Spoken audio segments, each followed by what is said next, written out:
ವಿಶ್ವನಾಥ್ ಇವತ್ತು press meet ನಡೆಸಿ ಬೈತಿ ಸುರೇಶ್ ಒಬ್ಬ ರಿಯಲ್ ಎಸ್ಟೇಟ್ ಉದ್ಯಮಿ, ನಾನು ಅವನ ಬಳಿ ಸೈಟ್ ಕೇಳಲಿಕ್ಕೆ ಹೋಗೇ ಇಲ್ಲ. ಅವನು ಅವನ ಮಗನ ಇಬ್ರು ಬಂದಿದ್ದು ನನ್ನ ಹತ್ರ ಫೋಟೋಗಳೈತೆ, 4 ವಾರ ತಗೊಂಡಿದ್ದೀನಿ, ಟೈಮ್ ಕೊಡ್ತೀನಿ ನೋಡ್ರಿ. ಅವನು ಯಾರು ಏನೋ ಬರಲಿ, ಟೈಮ್ ಬರಲಿ, 4 ವಾರ ಹೇಳಿದ್ದಾರೆ ಸರ್ ಪ್ರೆಸ್ ಮೀಟ್ ಮಾಡಿ. ಸಿಂಗ್ಯುಲರ್ ಆಗಿ ಮಾತಾಡೋಕೆ ನನಗೂ ಬರ್ತದೆ, ನಿಜನಾ? ಸಿಂಗ್ಯುಲರ್ ಆಗಿ ಅವ್ರು ಮಾತಾಡಿದ್ದು. ಅವ್ನು ನನ್ನ ಅಂತ ಹೇಳಿದ್ರೆ ಅವನು ವಿಶ್ವನಾಥ್ ಯಾರು, ಅವನು ಊಹಿಸಿ. ಅವ್ನು ಯಾರು? ಅವ್ನು ಸೈಟ್ ಕೇಳಕ್ಕೆ ಬಂದಿದ್ದ, ಅವನು ಅವನ ಮಗ ಇಬ್ಬರು ಬಂದಿದ್ದರು.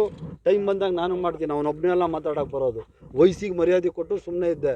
ಮತ್ತೆ ಅವ್ನು ಇದೇ ಥರ ರಿಪೀಟ್ ಮಾಡಿದ್ರೆ ನಾನು ಸಿಂಗ್ಯುಲರಾಗಿ ಮಾತಾಡ್ತೀನಿ. ಅವರಪ್ಪನಂಗೆ ನಾನು ಹಳ್ಳಿ ಪರಿಸರದಲ್ಲಿ ಹುಟ್ಟಿರೋದು. ರಿಯಲ್ ಎಸ್ಟೇಟು ಅದೇನು ಉದ್ಯಮ ಅಲ್ವಾ?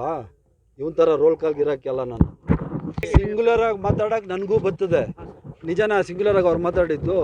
ಅವ್ನು ನನ್ನ ಅಂತ ಹೇಳಿದ್ರೆ ಅವನು ವಿಶ್ವನಾಥ್ ಯಾರು, ಅವನು ಊಹಿಸಿ. ಅವ್ನು ಯಾರು?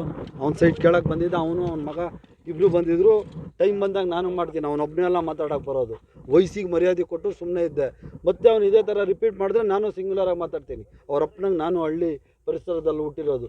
ರಿಯಲ್ ಎಸ್ಟೇಟು ಅದೇನು ಉದ್ಯಮ ಅಲ್ವಾ? ಇವನ್ ಥರ ರೋಲ್ ಕಾಲ್ಗೆ ಇರೋಕ್ಕೆಲ್ಲ ನಾನು